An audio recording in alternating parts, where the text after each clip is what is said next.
carpet suddenly dragged the woman down. Her companion heard her scream and rushed over. They found a strange two-dimensional diagram on the wall. Her nervous system. Realizing the danger, they tried to flee, but the 2D creatures attacked again. The doorknob turned into an oil painting, and the entire room began to flatten into 2 dimensions. Desperate, they leapt onto a hanging chair and swung hard, using the momentum to escape through the window. Because of the dimensional disruption, the doctor's TARDIS had shrunk dramatically. Clara had to stuff it into her backpack. In search of answers, they headed to an underpass where the walls were covered in human-shaped graffiti. The doctor explained to Clara that these weren't just drawings. They were people who had been flattened into 2 dimensions by the creatures. At that moment,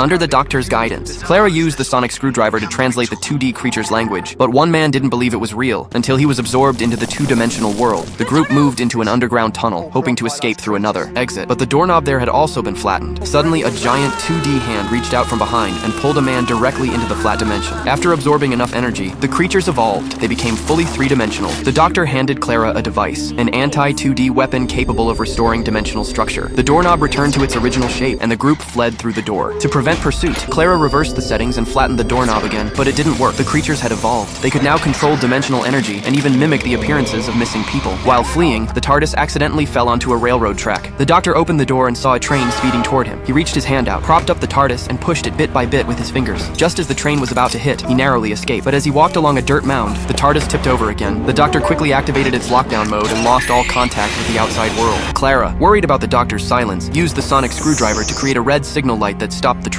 After explaining everything to the conductor, she activated the train's autopilot mode and sent it crashing into the 2D creatures. However, the entire train was eventually flattened into a sheet. Then the creatures crawled out from beneath the ground. While running, Clara found a small box. It was the lockdown TARDIS. She came up with a plan to save the doctor. She lured the 2D creatures to a door and hid above it with the others to observe. As before, the creatures released dimensional energy trying to restore the door handle from 2D to 3D. But what they didn't know was, it was just a painting of a door. They couldn't turn something fake into a real 3-dimensional object. Meanwhile, the TARDIS kept absorbing the dimensional energy they released. Before long, fully charged, it began returning to its normal shape. It spun into view, positioning itself in front of the creatures. The doctor stepped out, furious. Sending you back to your own dimension, who knows?